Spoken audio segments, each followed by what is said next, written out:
it's time for more TikTokery. All over social media, you'll see people testing their skincare products on food, on paper, with pH strips. Which of these tests actually work? The answer is some of them. Amazingly, they are not all BS, although a lot of them are. I'm Michelle, I'm a chemistry PhD and science communicator who's been talking about skincare science for a really long time. I get asked about these tests a lot. I have a decent sized collection of them now, so I'm going to give some scientific insights about them today. We are participating in a toast test Thursday using our Julep No Excuses Invisible Sunscreen Gel with SPF 40. Sorry, is this a normal knife for spreading stuff on bread? Have I just been using the wrong knife my whole life? This incredible sunscreen, we put it on only half the toast to put this to the ultimate test.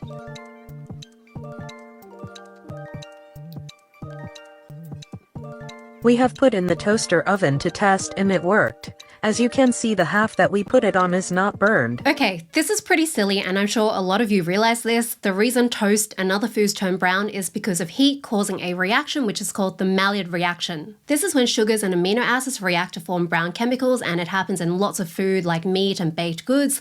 But sunscreen has ingredients that absorb UV and turn it into heat. And yes, this is the main way that both chemical and mineral sunscreens work. Mineral sunscreens actually only reflect about 5 to 10% of the UV, the rest gets absorbed just like with chemical sunscreens. And for both of these, the amount of heat that you get from this UV converting is really tiny and it's not noticeable. It's too small to really affect your skin or anything. If you do notice more heat with some sunscreens, you might actually want to look into whether you have a photoallergy to some specific sunscreen ingredients. But this means technically if you blast a piece of sunscreeny toast with ridiculous amounts of UV, then a sunscreen that works really well would actually make more heat and make the bread more brown. But we don't have ridiculous amounts of UV in here because we have a toaster which produces heat, not UV.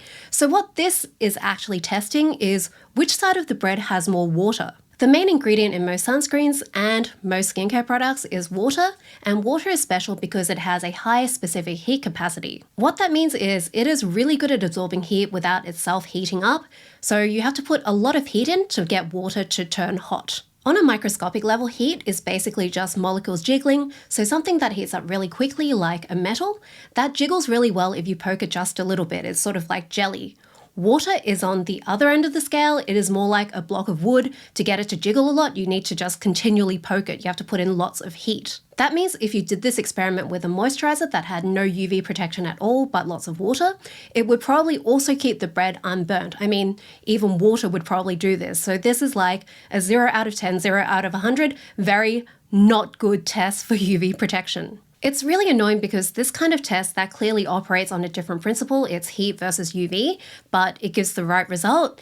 This is the kind of thing that a lot of old school science communicators really like because it gives a really tangible, really visible, obvious difference. It's like just a really nice visual, but I hate it. I just feel like you don't need much of a science background to know that this is BS, and I feel like it's just kind of patronizing. Which popular lip balm has the best moisture barrier? We're doing a water seal test on some of our favorites. This test comes from CNN_, and their whole shtick seems to be testing products with visually impactful but really BS tests, which is disappointing because CNN is a massive media company. You would think that they would be more interested in not spreading misinformation. By adding water drops to each balm, we're creating a moisture barrier. The longer the water drops stay on the sheet, the better the barrier and balm. After 2.5 hours, Lanolips proved to be the best with 2 drops completely there. Pharmacy followed close behind before they were absorbed in. So let's start by talking about some of the principles of experimental design. I'm going to keep referring back to these, and these are useful not just for checking if social media tests are BS, but also for seeing if things like scientific findings are actually applicable to your real life situations. First off, in any experiment, it is really important to control your variables, and this is about keeping your test fair between all the different things that you're testing. So in this case, your lip balm, which lip balm you're testing, should be the only thing that's changing between the conditions. That way, if you see a different result, you can be pretty confident that the reason for that result is that thing that you're changing. It is because you're using a different lip balm. I think the most obvious uncontrolled variable here is how much lip balm they're using. You can see that with the stick lip balms, they're using a much thinner layer, whereas with the tube lip balms, you have a really thick, dense layer. In this test, all of the tube lip balms work better than the stick lip balms, so we really can't tell if that's because it is tubes versus sticks, or if it's just because they applied so much more of these tubes. If they applied the same thick layer of the sticks, I reckon they would have had a better result with them. The second big thing to talk about is external validity. And that just means, does the test actually reflect the real situation? Are there too many important differences between real life and all these paper tests for these results to tell us very much? This is a bit trickier because you do have to think about the science behind the test and behind the real life situation. This is especially important when it comes to scientific claims that you see in the news or you hear from a podcast. A lot of the time, those results are from rodent studies, and we are not rats. A lot of our physiology is similar to rats, but a lot of it is really different as well. The similarities is why a lot of medications are tested in rats first, but then there are lots of things that are different. So for example, some drugs that aren't toxic in rats are toxic in humans and vice versa, because there are differences in how our organs process different chemicals. It's kind of like how chocolate is way more toxic for dogs than to humans. So in some situations, rats can tell us a lot of useful stuff. We can say that rats are a good model for humans, but in other situations, then the rats would be a bad model. So is putting drops of water on lip balm on paper a good model for what's happening on your lips? Well, first off, let's think about the three main ways that moisturizing ingredients work. We have occlusives, which sink into the top layers of our skin, and they combine with the top layers of our skin to create a water repellent layer that seals water into the skin and keeps it hydrated. We also have emollients, which essentially soften our skin and make it a bit more flexible. The third category are humectants, which hold onto water and stop it from evaporating as quickly. The problem with this test is that it is only really testing occlusivity, which is whether it's forming that water repellent layer, but that's only one aspect of moisturizing. If we put, say, a humectant on paper, that would actually help the paper absorb water better. Those drops would disappear more quickly, and so this is not really testing all those aspects of moisturizing, but also it's not even testing this one aspect very well. Skin is not just like a piece of plastic, it is made up of lots of different components. They've got things like oils, proteins, and the occlusive ingredients in the lip balm, or all the ingredients in the lip balm really, they will combine with the lip skin. They mix together a little bit. That's why a lot of skincare products will sink into your skin. Paper, on the other hand, paper has a different structure to lip skin. They don't have the same sorts of components, so our skin has lots of oils. Paper does not. Paper is mostly made of cellulose, which is essentially really long chains of sugar. That means that that's going to be really different from our lip skin, which is, again, oil and proteins. Another big difference is how thick these layers of lip balm are. I'm sure some of you do put on this much lip balm, but most people don't. So in this case, a lot of that lip balm isn't actually interacting with the paper, it's just sitting on top. It's sitting still over several hours. Your lips are probably not doing that even if you're asleep. You're going to be moving them around. It's a lot more flexible. So it is quite a different situation.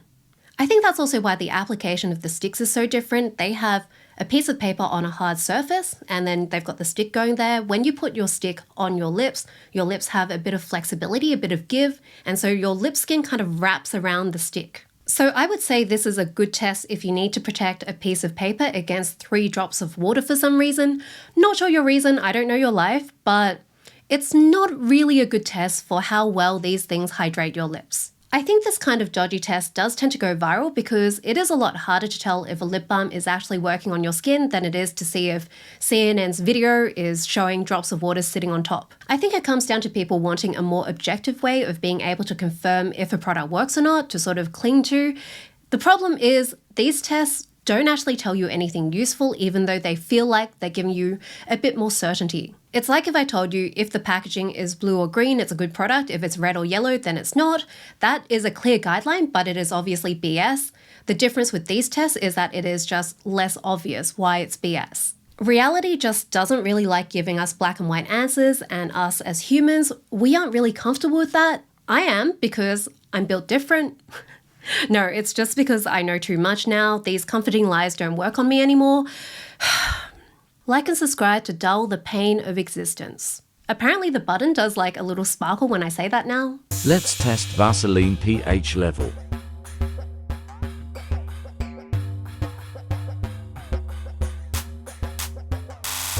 pH level is 6, perfect for your skin.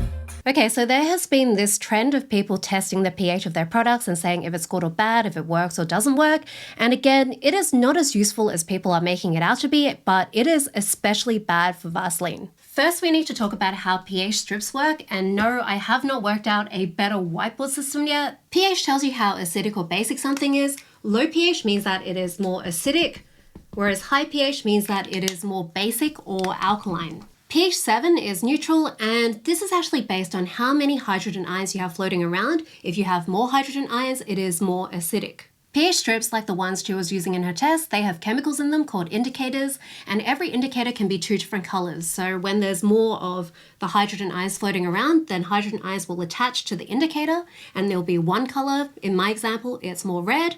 When there's less H+, that H+ will detach, and you'll end up with more of the version without the H+, and that will be a different color. In my example here, it is blue. When you have a universal indicator like the ones in these strips, they give off like a rainbow effect. So from acidic, you go from red all the way up to purple at high pH.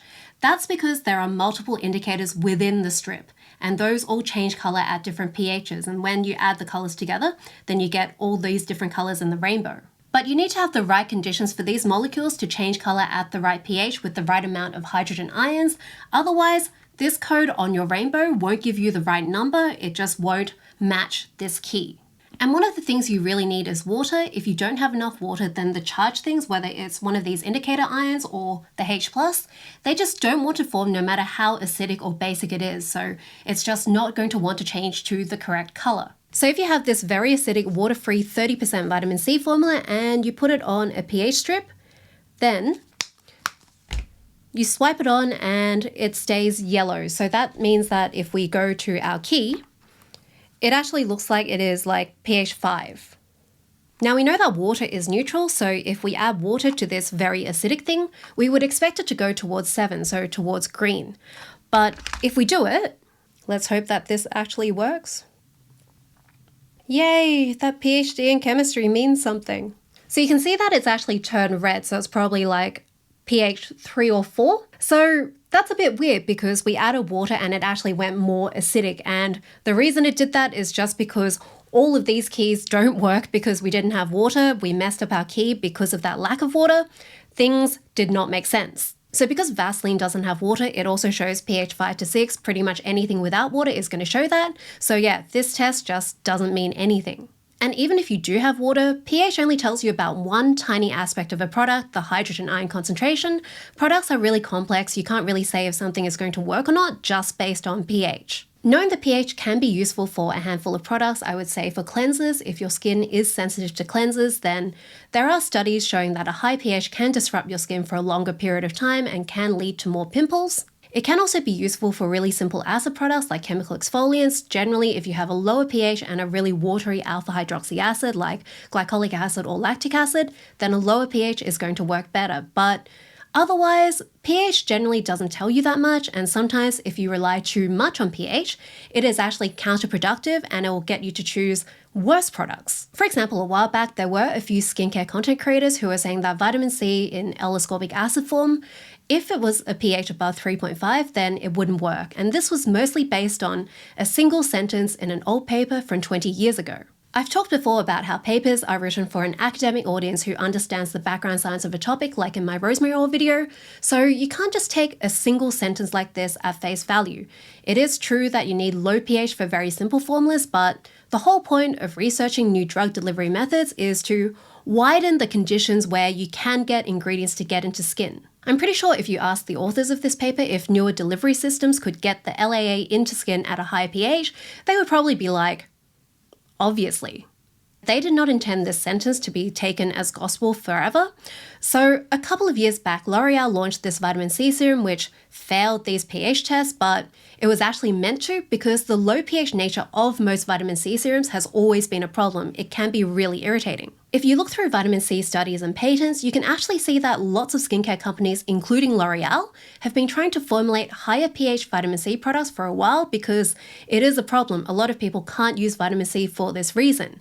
And the pH of 6 of this product is actually a selling point. It is on their product packaging. They are proud of it. They are not like trying to hide it. I'm not 100% confident on how it works. I haven't found a paper or a patent that exactly matches this formula. I'm not the best at searching them either, so I don't want to speculate too much, but I can see a few potential ways in which it could work. So for example, there is a 2019 paper also from L'Oreal. They have an ascorbic acid serum at a pH of 6, and they see really good results for pigment. In that product, they had a polymer which held onto vitamin C that kept it stable, and I'm guessing it also held it at a higher concentration on the surface of the skin without increasing irritation. And in the actual product, we have polymers. We also have penetration enhancing solvents. So I think there are a lot of ways that this could work that is very different from what they tested in that paper. Okay, so we have another vitamin C test. We've got a La Roche-Posay product. We've also got Betadine, which is iodine solution that's been squirted into a glass, mixed with water. They've put some of the vitamin C in, and then they stir it, and ta-da, the brown color leaves. Okay, and then she says that the serum works and contains pure vitamin C. So I've been seeing more of these tests, and I don't hate this one that much because it is based on some cool chemistry, but again, it only reveals one tiny aspect of the product. So as you might know, vitamin C works because it is an antioxidant, and in chemistry, oxidation is when something loses electrons. So the way that vitamin C works is it gives the electrons back to whatever thing in your skin got oxidized. Iodine is actually quite good at taking electrons, and when it takes electrons, it goes from brown to colorless. So this shows you if you have active ascorbic acid in the product that is ready to give away the electrons and give it to the iodine. So it does show that, but there are a lot of limits to this test. So first off, it only works for some forms of vitamin C. It works for L-ascorbic acid, and it works for 3-O-ethyl ascorbic acid, but most vitamin C derivatives have groups attached that protect the vitamin C. They have groups attached to exactly the bits that will react with iodine and also react with stuff in your skin that got oxidized. But these groups don't get chopped off until it gets into your skin and an enzyme in your skin chops them off, and then it can be active. There's nothing in your glass of water that will chop these off, and so it's going to look like it doesn't work here, even if it can work inside your skin. Also, if the ascorbic acid is wrapped up in a particular delivery system that doesn't release the ascorbic acid in water but releases it in your skin, it's going to stay wrapped up, and again, it won't be able to interact with the iodine. Another problem is that in this reaction, one molecule of ascorbic acid will react with one molecule of iodine. In this case, it's just really unmeasured. If you squirt too much iodine, then it's going to be really dark brown. Even if the ascorbic acid interacts, it'll just go to slightly lighter brown, and you might not be able to see that difference. The most important thing that's missing here, though, is the amount of active ascorbic acid isn't the only thing that contributes to how well a vitamin C serum works. The ascorbic acid also needs to get into the skin. So if you have, say, a product with less vitamin C, but it gets it in really well, that's going to look like it works worse than a product that just has tons of vitamin C, but it stays sitting on top of your skin. So this test only really tells you if you have ascorbic acid in your product at that particular time, and if you're buying your product from a good brand that does research and tries to stabilize the ascorbic acid like La Roche-Posay, you can actually just tell from looking at the ingredient list and seeing the words ascorbic acid on there. Like, it's cool to look at, and my chemistry heart is really into this, but in reality, it's not that useful. Please recommend vitamin C as one of the best antioxidant and brightening agents. With so many options available over the counter, it's hard to pick which one works the best. So I tested a bunch on apples. Okay, so here is another vitamin C test, and I was actually quite surprised by this one. It is not going to tell you which one works best, and as a dermatologist, as a medical doctor, she should know this. Clinical trials are not done on apples for a good reason. But it isn't complete BS. I kind of thought it was, but then I actually tried it on some apples myself, and it's actually kind of surprising. So here's what my experiment looked like. I had water as a control, and I had oil because I thought maybe what's happening is the product is stealing the apple from oxygen. I also have vinegar in case it was just something that any low pH acid could do. I had a freshly made 10% vitamin C product. I also had a freshish bottle of SkinCeuticals Floritin and a bottle of 5-year-old vitamin C because I just had it lying around. I am a little bit of a hoarder. This is what it looks like after an hour, and you can see that the water, oil, and vinegar, all those apples look pretty much the same. But the vitamin C slice looks really bright. It's actually even brighter in person. The SkinCeuticals doesn't look quite as bright, but I think that's just because the SkinCeuticals product itself is slightly colored. So the reason I think vitamin C works so well is not only just because it's an antioxidant, but also because this apple browning reaction involves an enzyme called polyphenol oxidase. It needs copper to work, and ascorbic acid can interact with copper, it can grab onto it, and this is actually thought to be part of how it inhibits tyrosinase to reduce pigment. Let's take a look at our control apple, which turned brown through oxidation. Next, we have SkinCeuticals Floritin CF, which has L-ascorbic acid, ferulic acid, and Floritin. Next, I tried the Bean of Perfect serum, which is supposed to be an alternative to vitamin C, but you can still see some evidence of oxidation. So she's using a control, which is good because you can use that as a comparison. SkinCeuticals works as you would expect. With the Veno Perfect, she says it's an alternative to vitamin C, and I think that actually means it's a functional alternative, so it might be an antioxidant, it might help to fade pigment, but it doesn't necessarily interact with copper the same way as ascorbic acid, so it doesn't necessarily have the same effect on apples. Next, we have Genifique serum from Lancome, which contains vitamin CG, but you can still see some oxidation. So vitamin CG is ascorbyl glucoside. It is ascorbic acid with a glucoside attached to it, and that is one of the ones where it's attached in a way that it doesn't turn into an antioxidant until it gets into your skin and an enzyme chops it off. So it is not going to work in these tests because apples just do not have the same enzymes as our skin. Then I tried my custom serum from Murad containing hexoresorcinol and vitamin C and niacinamide, and it's perfect. This is a vitamin C serum from Medicube, which contains vitamin C and coenzyme Q, and this was pretty good as well. Another winner is this serum from Lancome, which contains vitamin C and 3-O-ethyl ascorbic acid, ferulic acid, and niacinamide. Yeah, so all the ones with ascorbic acid work well, as you would expect. This is a good test for whether or not you have ascorbic acid. 3-O-ethyl ascorbic acid is one of the ones that works as an antioxidant. It can also chelate copper, so again, that is one of the few derivatives that will work well in this test. Next, I tried the vitamin C complex serum from Naturium, which also had pretty good result. Contains L-ascorbic acid and sodium ascorbyl phosphate. Yeah, so sodium ascorbyl phosphate isn't doing any of that. It's just, it has ascorbic acid. Another winner is Obagi's Professional C Serum containing 15% L-ascorbic acid. And these are a side-by-side comparison to the control apple. Yeah, so this will show you which ones have ascorbic acid in the formula, but it doesn't show you which ones are going to work best on skin. It won't show you whether it's got a delivery system, if it's been stabilized, if it has other ingredients that might help brighten skin, if it has other antioxidants that don't interact as well with apple enzymes as vitamin C. Let's test some sunscreen and see if it's actually as good as it says on the label. Because when a brand asks me to do a video, I respond with, only if you're up for a science experiment. I decided to test this OneSkin Body SPF against the cheaper store brand one, especially with mineral sunscreens, which I prefer because I have sensitive skin. It's all about how they're formulated and what else they're packaged with. So this is a sponsored post for OneSkin that this science communicator did. I wanted to talk about this video because I've been seeing so many sunscreen tests on social media and they are not that great, and this video does conveniently have two of the more common sciencey looking tests. It is a bit harder to see why these tests are invalid compared to like the toast test. This is a combo UV light and camera, and this is a fancy UV meter, which measures the initial strength at 500 microwatts per centimeter squared, which gets cut to 120 when shining through these two plexiglass plates. SPF is calculated at a thickness of 2 milligrams per centimeter squared. The store brand dropped the UV from 120 to 25. Now for the OneSkin, it drops down to 1.3, a 92-fold reduction. There are some error margins here in terms of evenness and quantity on the plates, but probably less so than when applying it to the skin. So he has put in quite a bit of effort into this test. He's got repetition of the test, which is always good. He's got some sciencey looking equipment, and he has got the correct application amount, 2 milligrams per square centimeter. But sunscreen is actually really hard to test, and I think a lot of scientists think that with this sort of setup, you should be able to test sunscreen because this is how you test how much a solution absorbs UV light. So I guess there's like 3 parts to this.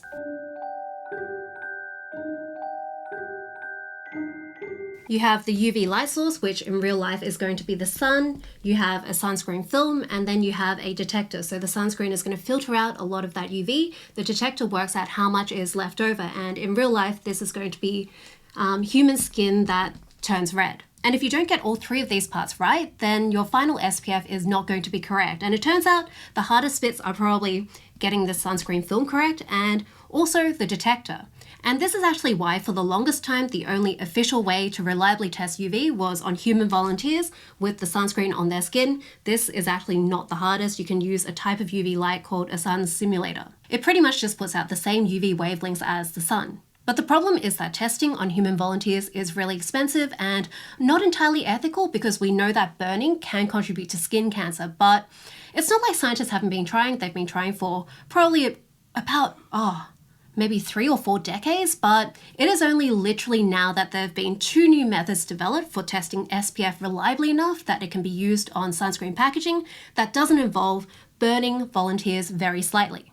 And they're not actually technically approved yet. They should be approved next year, and it's just because this is really difficult for 2 big reasons. And the 2 problems are both because of this sunscreen layer.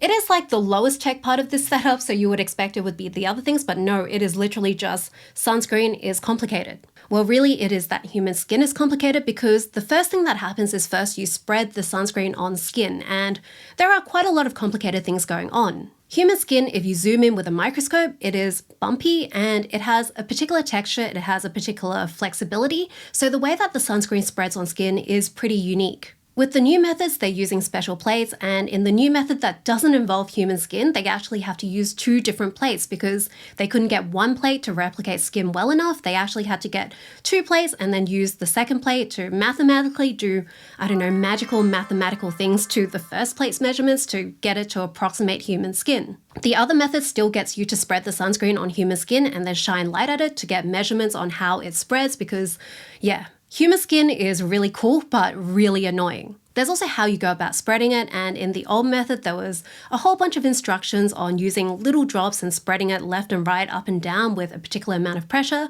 With the newer methods, they just use a robot finger. The other thing that isn't quite there with his experiment is the drying. So sunscreens have active UV absorbing ingredients, but they also have solvents and film formers. The solvents are things like water and alcohol and oily substances. Some of these evaporate, some of these absorb into skin, and some of them actually stay in that sunscreen layer on your skin. And as that is all settling down and thinning down, the film formers start to do their job to create a nice intact layer. And the way you can think about this is a lot like paint. So when you're first painting a piece of paper and the paint is wet, it might look a particular color, but a lot of paints will change color as they dry. UV is really just a color that human eyes can't quite see. It's like past violet, so ultraviolet. But how the sunscreen film interacts with UV is a lot like how paint interacts with UV. It will change as it dries down. So his test is really not comparable here. He doesn't have the right texture of plates. No one can get the right texture of plates.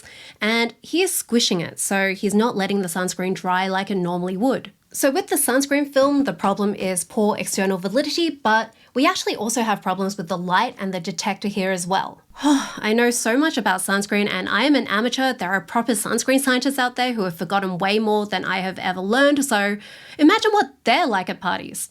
Let's start with the detector. SPF is measuring how much redness-causing UV is passing through the sunscreen. So when you're doing the test on skin, that is obviously reddening. That is exactly what you want. But with his version, he's got a UV detector that isn't distinguishing between different wavelengths. Different wavelengths have different abilities to cause skin reddening. So if you're not testing on actual skin, you need to start weighting these different wavelengths. It's called the erythemal action spectrum, and basically the shorter wavelengths of UV, which are mostly UVB, they need to be counted as more than the longer wavelengths of UVA, which are going to cause less burning. It's kind of like counting how much food you need for a dinner party. Kids might count as half a person, some people might count as 2.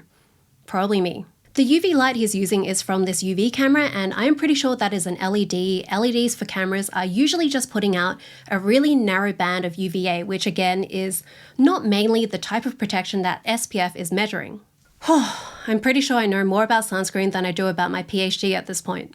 Speaking of which, this is the UV camera showing my face with all its spotting and damage. This is me coating 1/2 with the 2 milligrams per centimeter squared of OneSkin body SPF, it absorbing almost all the UV light, producing a deep black, and this is the store brand, producing a noticeably lighter shade. Testing SPF with UV cameras like this is really popular on social media, but it is one of my pet hates. It always makes me die a little bit inside. And part of this is just how UV cameras work. Our eyes obviously do not see UV, so there is a lot of processing and algorithms to turn the UV signal into something that we can see. UV sensors are also generally not as sensitive as visible light sensors in normal cameras, so UV cameras usually have a normal camera in there as well, so they overlay the processed UV onto a regular black and white image from that camera. And then on top of that, there is a bunch of cleaning up and smoothing out, so you can think of it as kind of like a video filter or visual auto-tune. It is not really an accurate version of reality. With my UV camera, I found that the darkness of the color sort of gets maxed out when I've applied about 10% of the total amount of sunscreen, so that's giving about SPF 5. UV cameras are just really much better at telling you where you've applied sunscreen rather than how much protection you're actually getting. On top of that, these consumer level cameras usually only operate on a narrow band of UVA wavelengths because UVB just doesn't go through glass. They usually come with an inbuilt LED that bounces UVA light off your skin and the sunscreen into the camera sensor. And as I said before, UVA is just not that big a part of SPF, it is mostly about UVB. And then on top of that, in this like teetering sunscreen lasagna, it seems like a little bit of UVA bouncing back off like a mineral sunscreen will lighten the image quite a lot. Chemical sunscreens tend to look a lot darker on UV cameras even if they have the same SPF, just because the vast majority of them don't reflect any UVA, and I think that's actually the reason this OneSkin body SPF is darker. So if you look up the ingredients,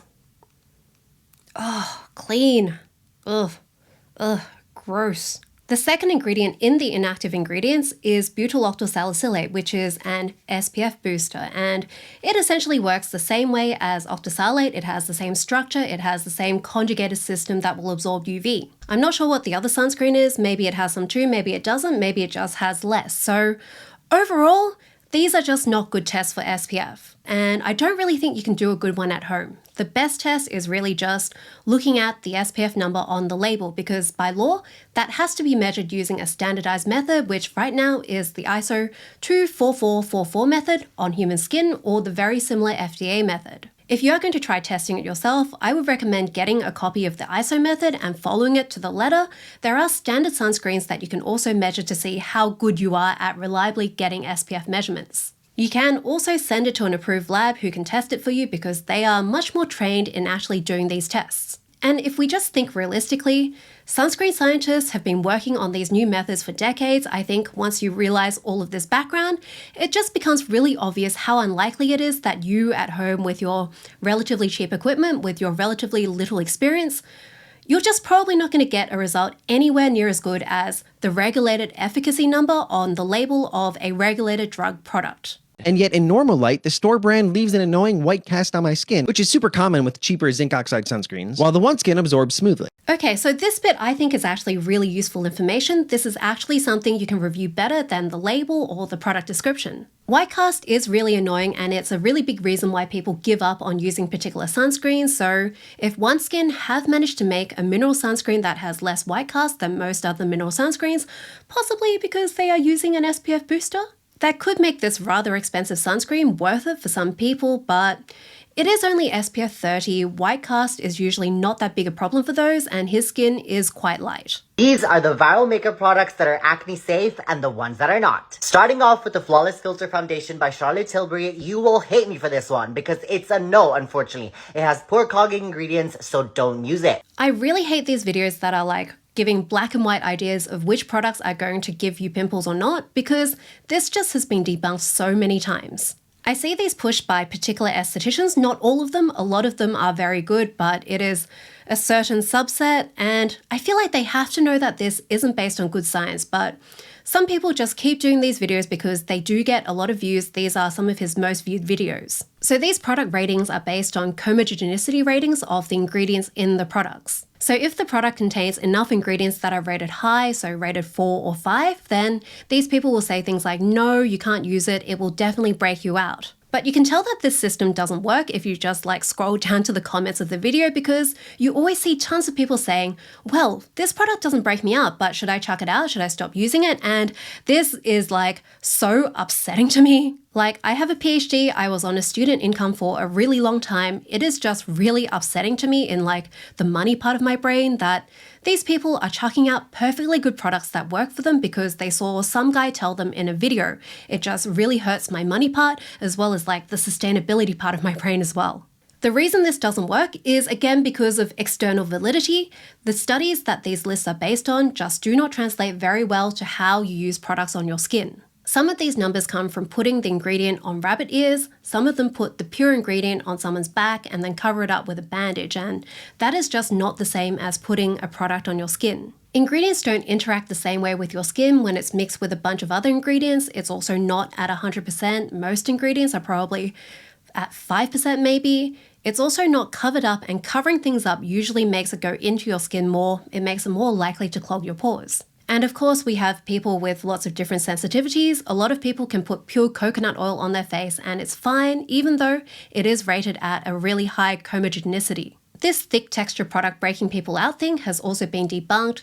This was the logic that a lot of people were using to tell people who had acne to not use petroleum jelly. But it isn't actually about the thickness of the product, it's more about the chemical properties of the ingredient. Can it get into skin? Can it irritate the pore lining? Guys, I am so sorry, but unfortunately, He's not sorry. Blush is gonna be a no. It's gonna clog your pores. The Milk Makeup Lip and Cheek, however, good news, is definitely approved. That's definitely thicker than the other products.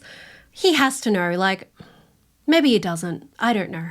If you do have acne-prone skin and you want to try to avoid potential products that might clog your pores, a much more useful thing to do would be just to keep track of products that have clogged your pores in the past and see if you have common ingredients between them, because everyone has different skin that reacts to different things. That will be much more reliable than just going with it's not even what other people have seen, it is what people have seen on people's backs and on rabbit ears. That is just so much better in terms of external validity. Personally, there are a few ingredients that will break me out. Sometimes it's only if it's like high in the ingredient list. Sometimes it's when I use too much of a product that I start breaking out, but these ratings are just really not useful. If I followed them, I would have wasted so much money and that just hurts me. This is a reminder to always check products before buying them. Some creams do not have to have hazardous ingredients in to provide protection. So it's kind of tradition to have Bobby Parrish in these TikTokery videos. I don't have a video of him this time, but this is kind of the next best thing, someone testing products with the Yuka app. I know it is a reach, I'm sorry. So with this Yuka app, you scan ingredients and then it'll give the product an overall rating based on what's in the ingredients. It gives you a score out of 100 and it has different colors which are meant to be different risk levels. The problem is, this is not how toxicology works. If you open up any textbook on toxicology, the first chapter or possibly even the first few pages of the first chapter, it will say something like the dose makes the poison. This means that how much of an ingredient you're exposed to makes a massive difference to how your body will react to it, because the more molecules of the ingredient you have, the more can get into your body and hit the things that might have a reaction to it. This is like the fundamental issue with Yuka and the EWG and any other sort of clean beauty apps that are just rating products based on what ingredients are in them. For sunscreen ingredients, it's especially silly because she is in the UK. Sunscreen ingredients are regulated to be at safe percentages, and these safe percentages are based on toxicological assessments which do take dose into account. And percentage isn't the only thing. In toxicology, you also have to consider how much of the product you use. So for example, a body product, you're going to use about a shot glass. Your face, you're going to use about a quarter teaspoon. You also have to think about the rest of the formula. Some ingredients can help other ingredients penetrate more. Some of them will keep them on top of skin. And none of this is taken into account by these sorts of apps. There are natural minerals and risk-free chemicals that you can buy to provide the same protection. On top of this, the ingredient ratings themselves are just really sus.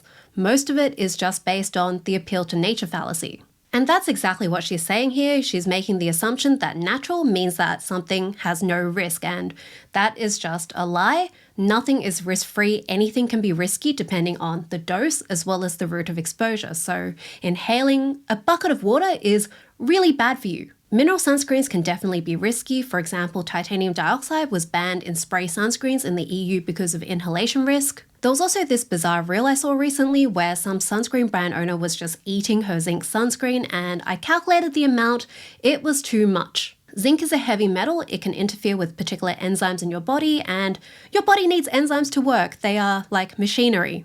But on top of that, the listings in the Yuka app are just so low quality. So for some weird, bizarre reason, if you scan something with fragrance, it will arbitrarily show up either as Parfum or Parfum 2. I can't work out why. And Parfum is listed as no risk, but Parfum 2 is low risk for some bizarre reason. No, it is not because they have extra information. If you look through their listings, they do not have extra information. Half the time they get the actual information on the package wrong. Like, they will just mess up ingredient lists. And then you'll see ingredients like octocrylene, which are listed as high risk because of possible allergy, and then you'll have tons of allergens that are listed as no risk, like Parfum. So Yuka does list scientific sources. They literally call it scientific sources, but it's variable what the quality is. Again, it's just all over the place. So for Parfum 2, they have the EWG as the first source, and that is not a scientific source. I've talked about them before in another video. They also have the Campaign for Safe Cosmetics, which is also not a scientific source. They are both kind of just like Yuka. They mostly just base their ratings off vibes. They are full of mistakes. If you actually look at any of the studies they're citing closely, they almost never support what they're saying. But sometimes you will see good sources in Yuka, but they've interpreted them in a really unscientific way, again, just misrepresenting their source. So for octocrylene, for example, their first source is the CSSC, which I'm pretty sure they mean SCCS. Again, low quality, low effort. This is just not good. I just want to get a red pen out and just start correcting things. At the top in the summary, they say it is a suspected endocrine disruptor, but if you actually read the SCCS report, it literally says there is not enough evidence to say that it is an endocrine disruptor, and they confirm that it is safe at the percentages used. So I guess the takeaway here is that anyone can just add a list of reputable looking sources under anything, and sometimes they don't even have to be reputable. If they are good sources, the same studies are interpreted by toxicologists and other scientists who specialize in cosmetic safety assessments. That is how the sunscreen regulations, the limits for different ingredients are set, and these are followed by brands because it's just silly if they don't. Like, it is just not a good commercial decision to not follow them. However, two natural ingredients that will show as a moderate risk are zinc oxide and titanium dioxide. As they are natural minerals from the earth, and providing they are in a non-nano form, these are not harmful to the body. I mean, this is just weird advice. They tell us to trust Yuka, and then now they tell us not to trust Yuka's rating, just ignore it for natural ingredients.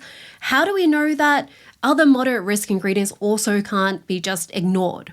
I think if you're freaking out about whether or not you have all these toxic ingredients and things, because I mean, these apps do sometimes look quite convincing, I think it's good to remember that the big companies that tend to show up as really bad, as like red in these lists, they usually have a whole bunch of toxicologists who are hired to make sure their products are safe. You can look them up on LinkedIn. This app is free, so they are paying people to check for safety full time.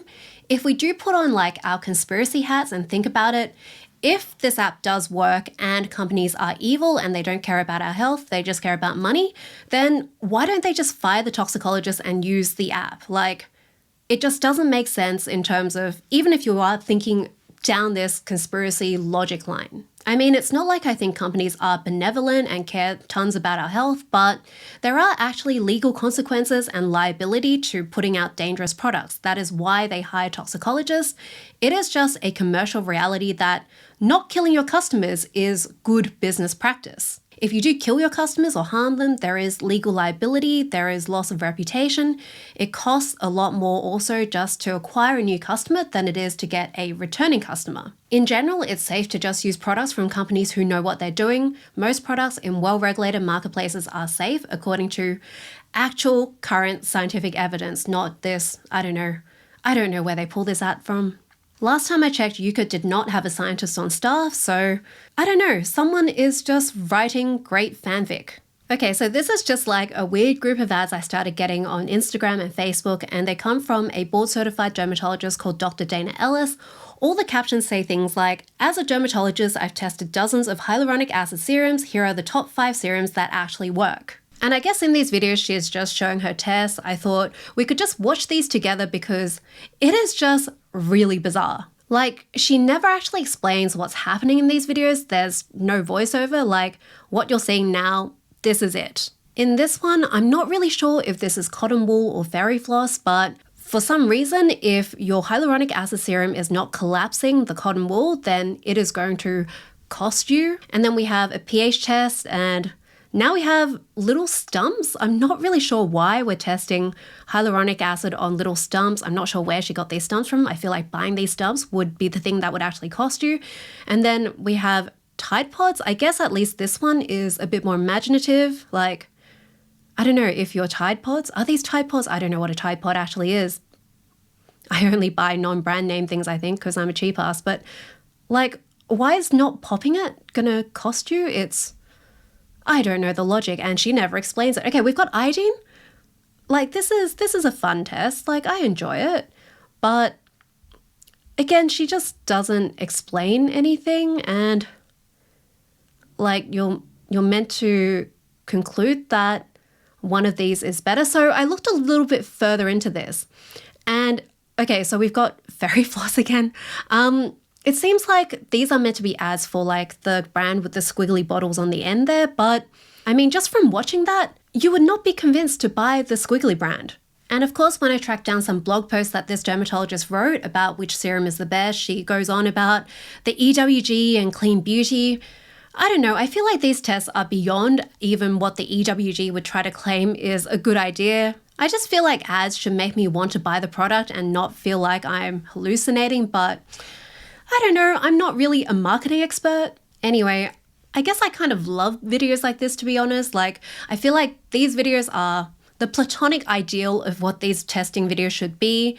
They're just really absurd and they make no sense, and it's almost like she takes pride in how well they don't make sense. I don't know. At least she's not trying to hide it and trying to make it seem like it's actually showing anything. So I don't know. I don't know if it's like really cringe or if it's just performance art. Maybe this whole thing is just some really deep comment on the state of testing products on social media. Anyway, I hope you enjoyed today's round of TikTokery. Like, subscribe, follow me, send me more videos to react to. You can check out previous installments of TikTok shenanigans in my playlist here.